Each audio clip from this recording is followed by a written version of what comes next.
His savage methods of persuasion often include torture and brutality. Vyacheslav Ivankov is one of the most feared and respected criminals to emerge from the former Soviet Union. There are those who say Ivankov's reputation is more fiction than fact. What is clear? Vyacheslav Ivankov fled Russia and came to the United States with an agenda.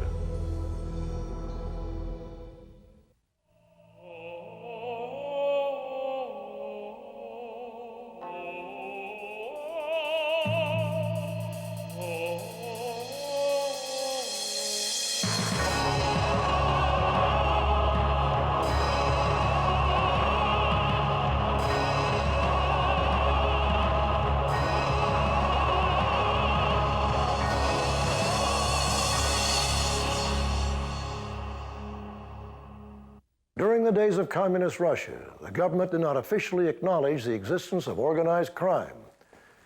Racketeering was thought to be an American occurrence, giving Soviets a sense of pride.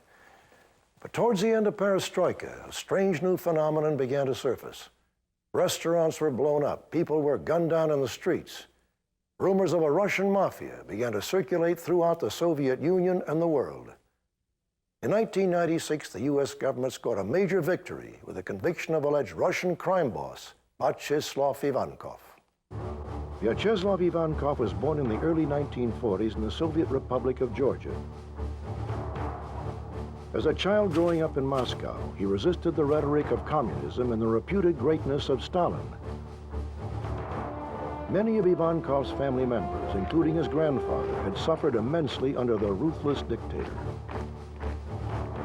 Maturing into adulthood, Ivankov continued on the path of resistance, never accepting the legitimacy of communism. He excelled in sports and had a very successful amateur wrestling career. Eventually, he was crowned champion and attained a celebrity-type status among many Russians. He did not, for example, come up as part of some kind of street gang or adolescent gang or whatever. He was, from all outward appearances, a fairly typical, normal person who, after what he claims was getting involved in defending a woman's virtue, got arrested, and he was sent to jail. And it was then that he began to make contacts with fellow inmates in the jail, and this began to develop his sense of the possibilities in criminal activity. James Finkenauer is a professor of criminal justice at Rutgers University in New Jersey. He has authored 6 books, most recently The Russian Mafia in America, which takes an in-depth look at Soviet emigre in the United States and their roots in the former U.S.S.R. Vyacheslav Ivankov's nickname is Yaponchik. Yaponchik in Russian means little Japanese. As I understand it, the attachment of this nickname to him came about because his face has a certain Asian cast to it. Upon his release from prison, Ivankov began his life of crime, capitalizing upon the Soviet Union's thriving black market economy. In the 1970s, a black market emerged, and this was partly because the money supply was increasingly getting out of the control of the authorities in Moscow. They were providing too much money, and this money fueled a demand within the public for more consumer goods. Demands which couldn't be satisfied by the increasingly inefficient Soviet production system. Yaponchik began to rise in the Soviet criminal world and was reportedly involved in schemes of extortion, racketeering, and drug trafficking. He eventually formed a gang in Moscow called Solntsevskaya. One of their scams was impersonating Soviet police officers and burglarizing the homes of wealthy Russians.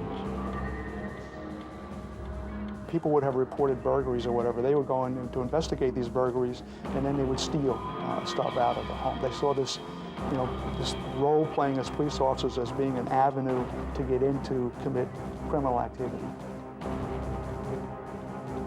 He was seen by his fellow professional criminals as a tough guy, as a smart guy, as the kind of guy, stand-up guy, if you will, the kind of guy that if you're forming criminal groups, this is the kind of guy you want. The kind of guy who doesn't back down, the kind of guy who can impose his will on others both physically and mentally, and he's this kind of guy.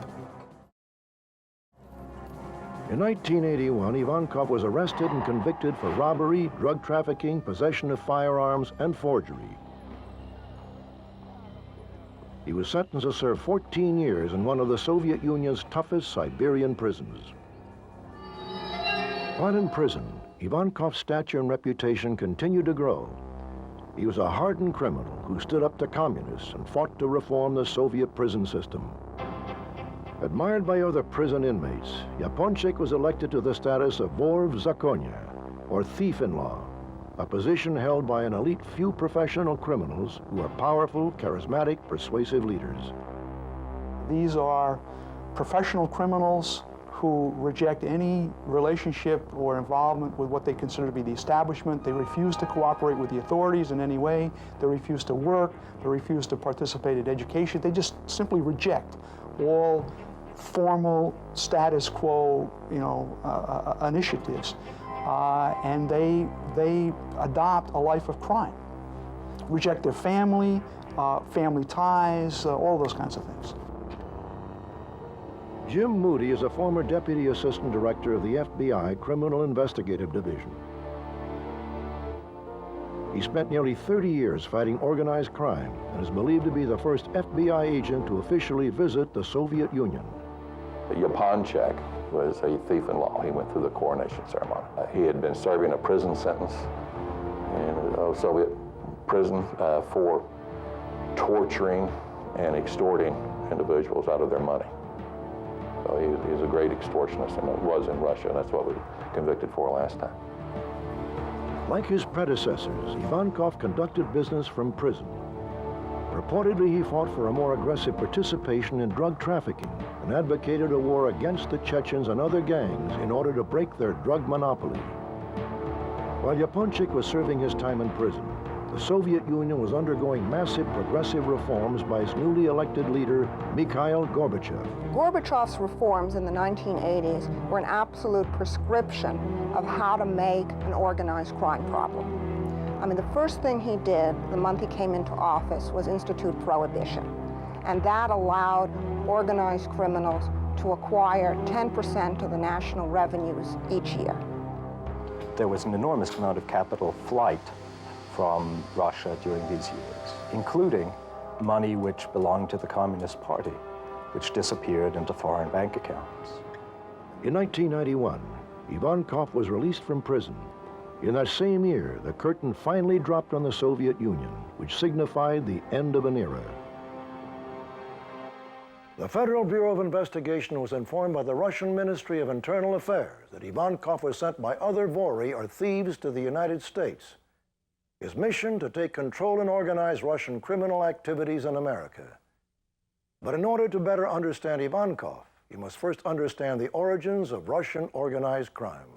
An old Russian mafia leader once said, the Soviet communists were able to get rid of the bourgeoisie and the intelligentsia, but they could never, ever completely crack us. We had our own codes and our own individual way of collective living. We were for Russia and not for communism.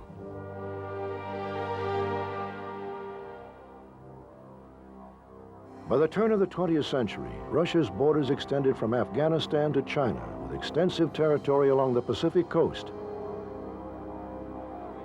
In 1894, Nicholas II, Russia's last Tsar, ascended to the throne. There has always been a great divide between the haves and the have-nots in Russia.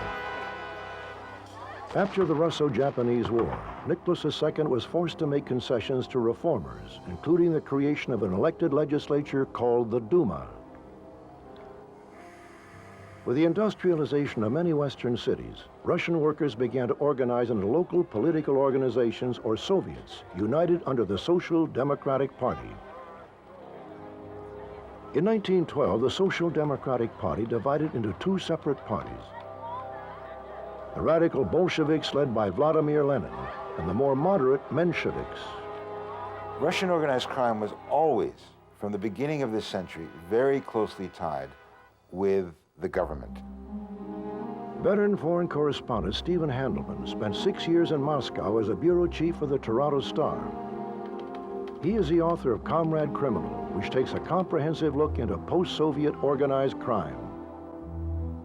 The early Bolshevik conspirators, the early Marxists, saw Russian crime groups, Russian gangs, as a model, in effect, for many of their proletarian organizations.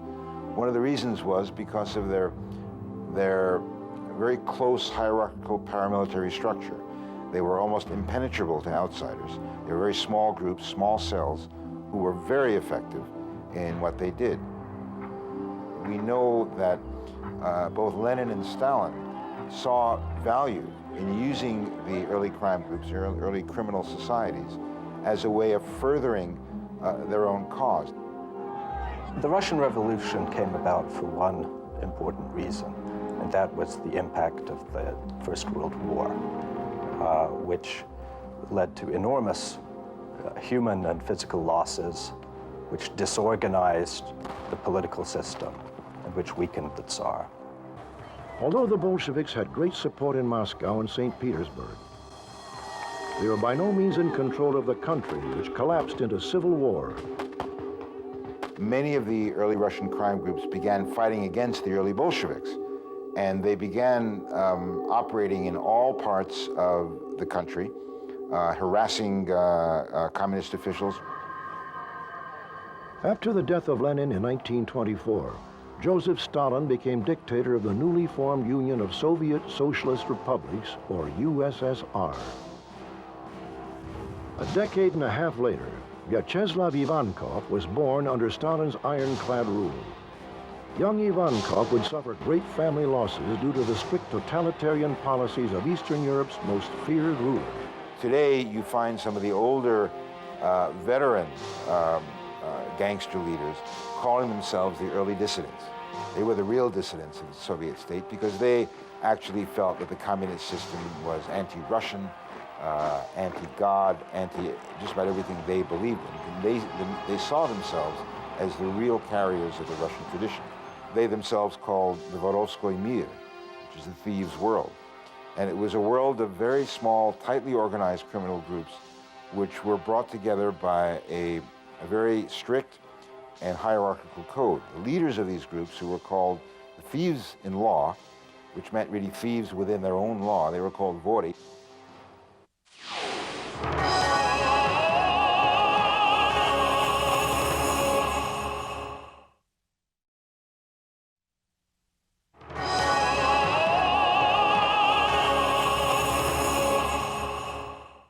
The thieves' world has a deeply rooted history in Russia, which some say dates back to the 18th century.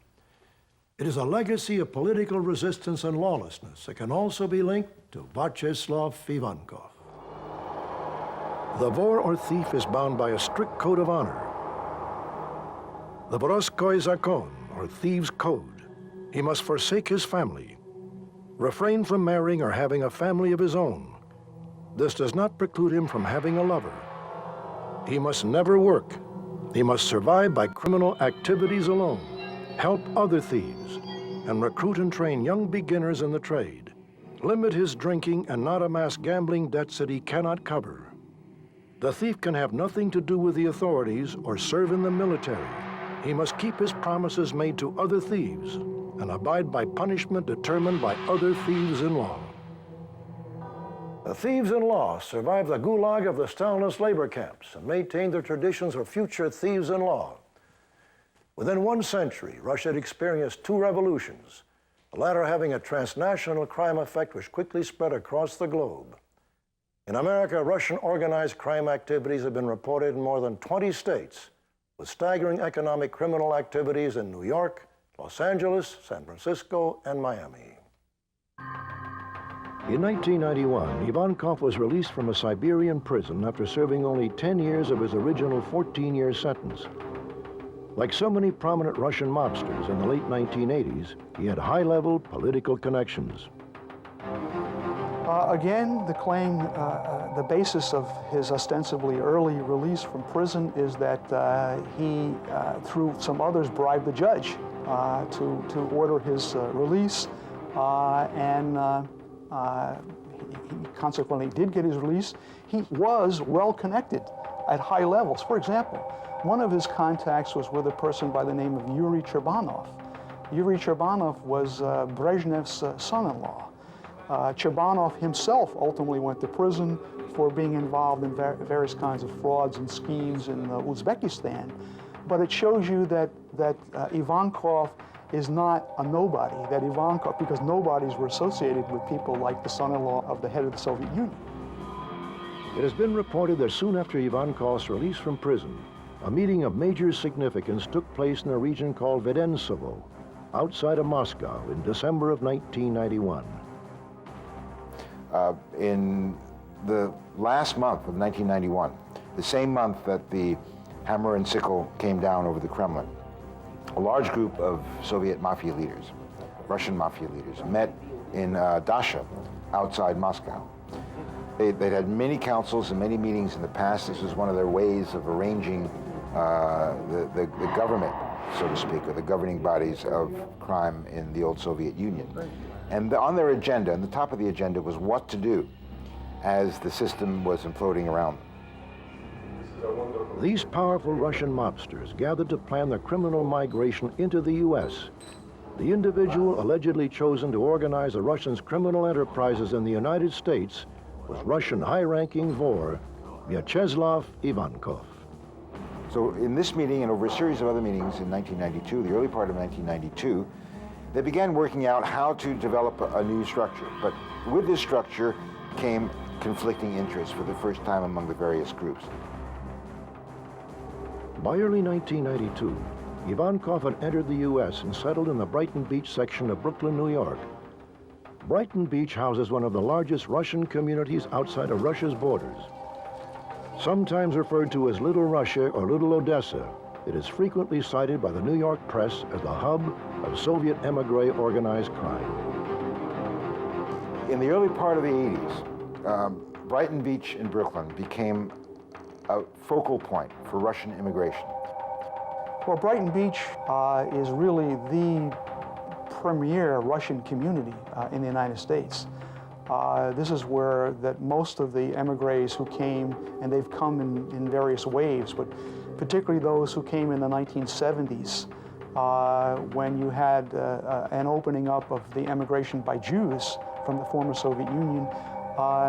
They would come typically to Kennedy Airport, and they would arrive at Kennedy Airport, and as has often been the case historically with emigres, they spread out within a narrow range of the port of entry into the country. I remember going to Brighton Beach in the 1970s and visiting a restaurant, and the manager of the restaurant came up to me, and I knew that this restaurant was one of the centers of organized crime in Moscow. And he had been the vice director of the restaurant and started to tell me about how many times he'd been arrested under Soviet rule, and every time he'd managed to get himself out of it. Once in Brighton Beach, Ivankov wasted no time in setting up and organizing the Russian community's criminal activities. By the mid-1990s, due to the fall of communist Russia, many Russians were free to leave the country. This mass exodus also allowed many former Russian criminals to exit as well. Late mid-1970s to late 1970s, early 80s, there were about 200,000 Russian immigrants that came to the United States. About 2,000 of those were hardcore criminals. However, by the mid-1990s, when the Russian communist system broke down and it was free and open for anybody to leave the system, you began to see the formal classical Russian crime groups leaving, sometimes on assignment from the godfathers in Russia, to settle in the U.S. and to begin to invest money and get involved in criminal activities. And they often shouldered aside these small-time gangsters who began in Brighton Beach and took over more and more and more of their operations. To gain entry into the United States, Ivankov claimed he was a film director on his visa. Ivankov was probably at that time one of the larger members of Russian organized crime that was operating in the United States. He had capabilities of having support with other members of organized crime in the Russian area, and he was able to infiltrate the ethnic communities in the United States, the Russian ethnic communities, because of his notoriety and his reputation in Russia. Russian organized crime members came to the U.S. with more than just a plan of how they were going to make money. They were also armed with years of experience in manipulating bureaucratic red tape. These Russian criminals had a wealth of knowledge in forgery, counterfeiting, and fraud. Richard Ward is the executive director of the College of Criminal Justice at Sam Houston University in Huntsville, Texas. The Russian Mafia is an extremely problematic group for law enforcement, and what makes them different is that here you're talking about some extremely bright individuals who are experts at carrying out a whole range of activities that are illegal. Everything from illegal immigration to insurance fraud, to crimes within Russia, to a growing involvement here in the United States. Russian organized crime in the United States is very violent. All organized crime is violent. There's just different elements of sophistication. Like the American La Cosa Nostra, one time we had 5 La Cosa Nostra members that cooperated with us and started telling us about murders. And they told us about over 230 murders, but we only had about 3 or 4 bodies. Most people just disappeared. The Russians are different in that they kill people and they're not as sophisticated about it, but they also do a lot of torturing of people before they kill them.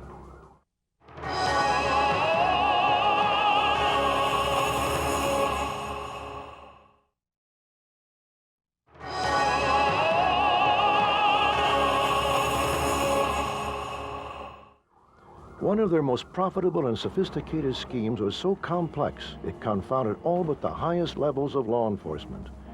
This scheme was called the daisy chain. Russian criminals perpetrated this fraud by first creating a fictitious company, which would purchase fuel from the state of New Jersey and transport it across state lines into New York. There, the fuel was shipped to a second fictitious company, which was set up to forge tax documents sent to a third fictitious company. This third company would then distribute the fuel to the public and then collect the federal and state taxes. These taxes were pocketed by the criminals. By the time the government attempted to collect the taxes, the companies had vanished without a paper trail. The daisy chains are, I mean, this is the personification of the Russian criminal mentality, because I mean, these guys who are now involved in crime here, for the most part, came out of the old black market system that operated in the Soviet Union. And this scheme is made to order for them. For one bug that was placed on John Gotti revealed that he wanted to hire some of these smart Russians to run a tax evasion scheme on the gasoline. So they controlled the gas stations within their territory, but they couldn't do the complex mathematical computations to deprive the U.S. government of tax revenues. So teaming up with these smart Russians, as they said, they were able to deprive the U.S. of $250 million in tax revenues. The Russians, in exchange for protection from the Italian Mafia, gave Gotti a piece of the fuel scam action. Vyacheslav Ivankov, who in Russia had admired the New York mob boss, would attempt to emulate his idol and take control of Russian organized crime in America. Ivankov posed as a police officer and entered homes under the guise of official business. He was a thief, he was a thug, but he was smart, and he was in New York. He became the personification of the so-called Russian Mafia in America, particularly in the eyes of law enforcement and the New York press. As the highest-ranking member of the thieves world in America, Ivankov brought with him a legacy of brutality and a tradition of surviving outside of governing rules. To say that he was the major figure in the United States, yes, he was. There's no question in our mind about it. There was no question in the Russian authorities' mind about it. You have to kind of understand that Ivankov's reputation is even bigger in Russia than it is in the United States. The news of his arrival in Brighton Beach sent fear throughout the community, which would ultimately become his base of operation. Yaponchik quickly began to organize and establish front companies for his illegal activities. The illegal activities that he was in were extortion, prostitution, some gambling, narcotics. And he never really left extortion. He was always involved in extortion. And he also was very active in money laundering. Now, some of the companies that he used in money laundering, we don't know whether they were actually participants in it voluntarily, because he's still a strong-armed man. He's noted for torturing people and extorting them at the same time. So some of the people that were working with him were actually victims at the same time. He paid a Russian woman who had become an American citizen $15,000 to marry him so he could gain resident status. It was business as usual for the career criminal, but the FBI had become aware of his presence in New York and quickly began building their case. Primarily, his base of operation was throughout the metropolitan area, New York City. But obviously, because of his ethnic background in the Russian community, he spent a lot of time in Brighton Beach because of the community nature, because of the people that were there. He also spent a lot of time in Miami, Los Angeles, and Denver, and he was able to utilize contacts in those communities with other members of the Russian community to foster his criminal activities. I first became aware of Ivankov whenever I was talking to the Russian authorities and asked them to help us identify the major criminals in the United States that came out of Russia. And they provided me the name of Ivankov. When we first started looking at Ivankov, he was bouncing from one city to another. He was primarily in New York City, but he was in Boston, and he was in Denver, and he was in Los Angeles, and he was in Miami, and he was in San Francisco. Then he may go back into Russia to meet with other thieves. So he was bouncing around. And we had a difficulty in identifying where he really was or who he really was. And we found out later, whenever he was arrested, that he actually had 7 passports. As you investigate organized crime, there's a few things that you have to understand dealing with professional criminals. Their strength is their secrecy. Their weaknesses is their secrecy. But their weaknesses also is they cannot stop conducting illegal activity. If they ever stop conducting illegal activity, they lose their position in organized crime. So regardless of what's going on, they have to continue conducting illegal activities. The Ivankov investigation was initiated in the early 1993 timeframe. We were working primarily ad hoc investigative activities with the New York City Police Department to focus on Ivankov's criminal enterprise. We were able to utilize the investigative expertise from the FBI in Manhattan and also the New York City Police Department to focus on Ivankov's activities. He was primarily active in Russia, but he also had some involvement in some activities in Israel and the United States. Kevin Donovan is a special agent in charge of the New York division of the FBI, which houses the Russian Organized Crime Task Force. In operation since the early 1990s, this special branch investigates organized crimes perpetrated by Soviet emigres. Since the early 1990s, we have worked ad hoc task forces with members of the New York City Police Department and other law enforcement agencies to focus on criminal activities. The use of task forces by the New York office is not something that's new. We have focused on criminal activities in drugs, organized crime, terrorism, and violent crimes through the use of task forces. In 1995, 3 years after Ivankov entered the United States, he became involved in a scheme to extort several $1 million from a Wall Street investment advisory firm operated by 2 Russian-born businessmen. Clearly, they were targeted because they were Russians. They were targeted because they were seen to be successful businessmen in this country. If they're successful businessmen, they must have financial wherewithal. Therefore, they make lucrative targets for this. They also were targets because they still had family back in the former Soviet Union. Apparently, the money that was the target of the extortion had roots in Moscow. Ivankov learned that the 2 businessmen had been wired several $1 million from a Moscow bank without the usual paper trail. Therefore, everyone involved assumed that the money had been transferred illegally. Wanting to capitalize on the situation, Ivankov had an associate attempt to arrange a meeting. The men refused, Ivankov reverted back to some of the street tactics he perfected in Moscow.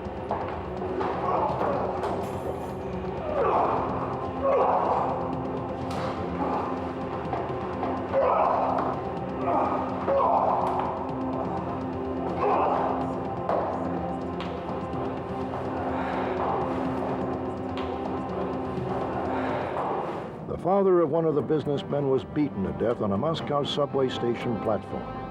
The murder has never been solved.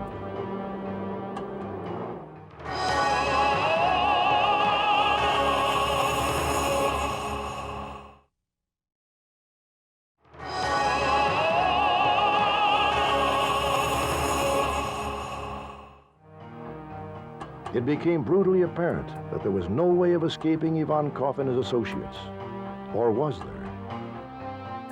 We became aware of the scheme that he was involved in through the victims.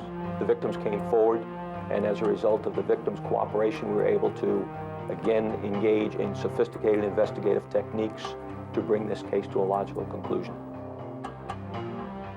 From his cellular phone, Ivankov ordered his associate to set up a meeting with the two businessmen. The message was given, and the men submitted to paying him $3.5 million. Another Ivankov henchman then drew up the papers documenting the amount of money that was to be paid. Everyone agreed, and the papers were signed. A few days later, on June 8, 1995, Ivankov was charged with extortion. We hope to identify his entire organization and to develop a significant prosecution of them. And we really wanted to put him in jail for the rest of his life. In Russia, they don't have long prison terms. You know, 20 years is a very long prison term. And the concept of life imprisonment's not known over there. However, we were unsuccessful doing that because of the investigation, the way the investigation went. We developed an extortion case on him, and we thought people were about to get killed. And to save their lives, we brought the case down early. The arrest of Ivankov sent shockwaves through the city and added to the growing fascination surrounding Russian organized crime in America. The reported Godfather's incarceration was a leading story in Moscow and generated in-depth television profiles on his criminal activities in Russia and abroad. Defense was so weak that they knew that if I was given a chance to speak, I would dispose all the lies. That's why they didn't let me speak. They not only didn't let me speak, but moreover, they authorized my defense to convince me to give up my right to speak. It's been a long time. I figured out it was a conspiracy against me. I was often interrupted. They did not let me deliver in full volume the body of facts in chronological order, so that I would prove that it was all falsified. It was a cynical and cruel crackdown on me. A professional criminal, an organized crime member, in a day-to-day basis is involved in illegal activity. He must maintain the conduct of his illegal activity on a day-to-day basis to maintain his position in the organized crime group. Consequently, if you go after him and target him, you will be able to identify the illegal activities he's in and develop evidence for successful prosecution. Mr. Ivankov has pled not guilty. We expect that we trust the jury, and we start the process today. Ivankov's case is a major case because it demonstrated the ease with which members of the Russian organized crime families have been able to infiltrate the U.S. communities. We were able to focus on his criminal activities through the cooperative efforts of members of the community, other law enforcement entities throughout the United States and throughout the world. We specifically were able to develop cooperation in this investigation with members of the MVD, the Royal Canadian Mounted Police, and other international entities that continue to allow us to track and focus on Ivankov's activities. Ivankov was sentenced for 10 years and is currently in the Allenwood prison in Pennsylvania. Vyacheslav Ivankov's arrest and 1996 conviction is viewed as a significant victory in the fight against Russian organized crime. Until that time, there had been no major arrests of any Russian crime figures. There had been a number of killings that had taken place in Brighton Beach or in the New York metropolitan area. Nobody had been arrested for these. There was more and more mystery that was developing. For example, some of these killings took place in public settings, in nightclubs, in full view of people, and yet no one saw anything. No one was willing to come forward and say anything about this. Ivankov was a Russian godfather, no question about it. And I think we were successful with his arrest and with his conviction and with his sentence, although it's not as much as we wanted. It sent a message back within the criminal community in Russia that you better watch out coming into the United States. The questions surrounding the scope of Ivankov's criminal activities in the United States may never be answered. But experts agree that with the demise of the Soviet Union and the formation of the independent states, Russian organized crime is a growing phenomenon. It's the most diversified form of organized crime activity one sees in the world today. The Colombians are concentrated in drugs. The Mexicans are concentrated in drugs. The Russian organized crime out of Russia and Ukraine has the greatest variety of illicit activity of any criminal groups in the world today. What I find doubly fascinating about Russia is that you have a phenomenon where you once had a classic crime world, where there's a classic underworld, which is basically located in the prison camps of Russia, who ran, for the most part, the black economy of the Soviet Union for 40 or 50 years, knew very well how to act as manipulators and wheelers and dealers in that system. They have, in effect, handed on their power and their influence and their methods to what is, in a sense, a new generation of Russian criminals who are, in Russian, called autoriteti, or authorities, who are much closer linked with the government itself. Many of them are former KGB, former army, former Communist Party apparatchiks, who are very well versed in the official world of operating in Russia.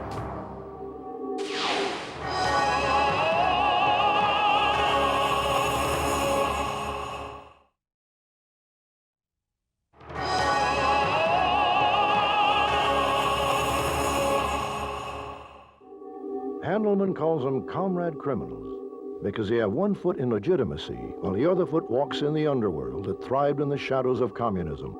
The Russians are particularly different than other mafia groups because they have a level of professionalism that really comes from their long record of being able to deal with a very difficult totalitarian system. They know how to get around it, they know how to get around the police, they know how to suborn and corrupt officialdom.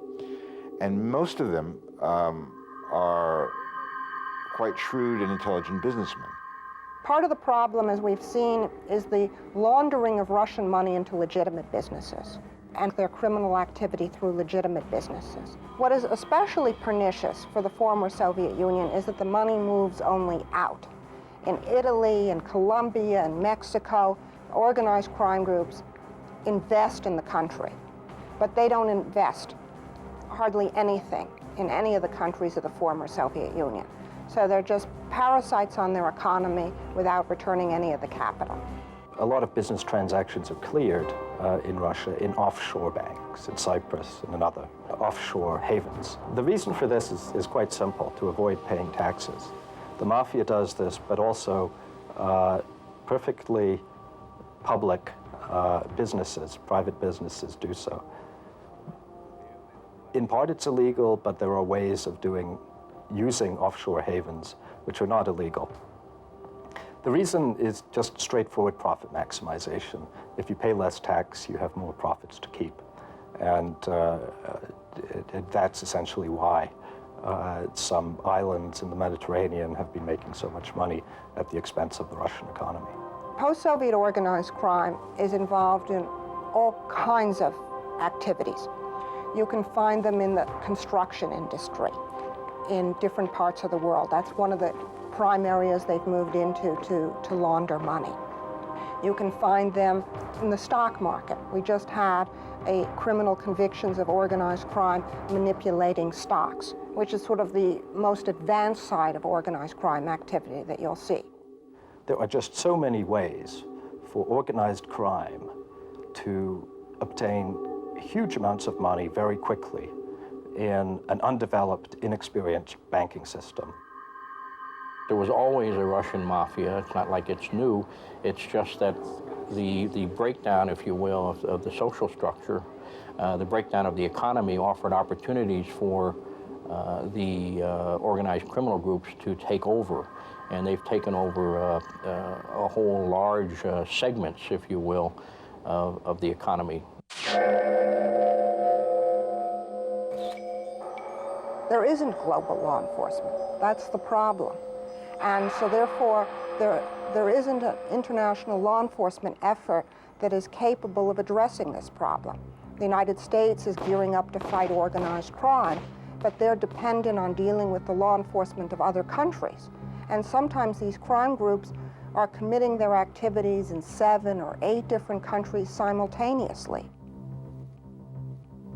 It's impossible to keep track of a lot of Russian activities, the laundering of money from country to country, because much of what the Russians do is overtly legitimate, overtly legal, like many other transnational crime groups. Lately, law enforcement in America has had some success, has been able to get into some of these groups, and they've been able to nab a couple of key leaders who've been operating in America. But it's still very much of an uphill battle. To this day, Ivankov proclaims his innocence and believes that his arrest and subsequent conviction was a result of a conspiracy concocted by the FBI and the Russian government. They would never treat in the same way a representative of any other nation. My right for the final word was taken away from me. I tried several times to say something. My defense said no to that. But I was not given the right to, through the restrictions of trial regulations. They tried to play on the side of Russia's secret services. My defense, who were American, played on the side of Russian secret services. They said, "We are Americans. Help us with this trial, and next time we will help you with what you need." According to various law enforcement agencies, Vyacheslav Ivankov is just one of the many sharks swimming in an ocean of transnational crime.